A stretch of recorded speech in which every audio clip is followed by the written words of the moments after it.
This session's theme, the United Nations at 70, the road ahead for peace, security, and human rights, is timely.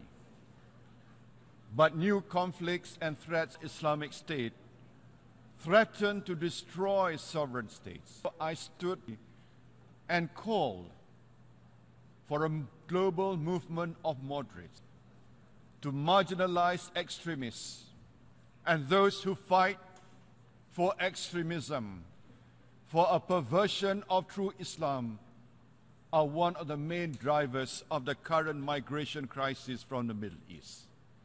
Islam unequivocally prohibits killing civilians during war and respects those of other faiths. Islam condemns the destruction of historical sites that are part of the world's cultural heritage, are signs to remind us not to be arrogant, but to walk the earth humbly. We must combat IS, its warped ideology. The Malaysian government has helped develop an important body of scholarship that does just that. It is nothing like the entity in Syria and Iraq that usurps that name.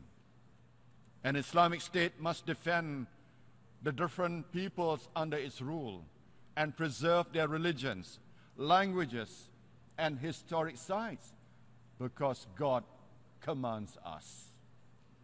A true Islamic State, therefore, aids God's divine intent in testing humanity and humility, but crucially, not coerce us in this. These are Islam's true principles. The so-called Islamic State knows nothing of Islam's noble ideals. When we say to IS, you do not represent us.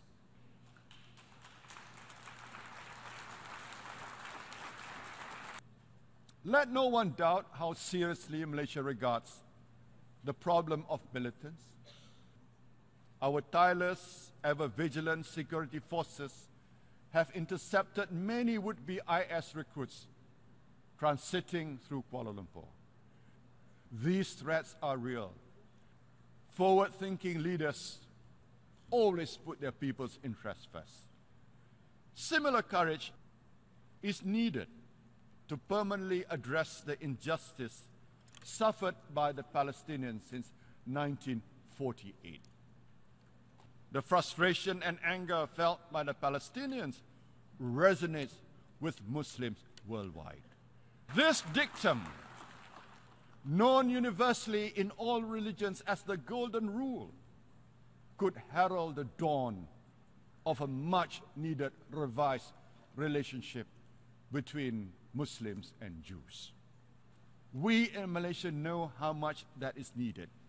We were extremely disappointed that the proposed resolution to set up an international tribunal in the shooting down of flight MH17 did not go through because a veto was imposed.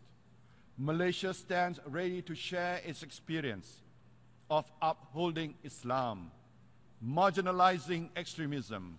I am pleased to announce today that to help alleviate the current refugee crisis, Malaysia will do its share and open our doors to a further 3,000 Syrian migrants over the next 3 years.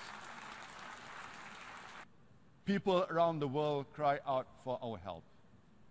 We cannot, we must not pass on by.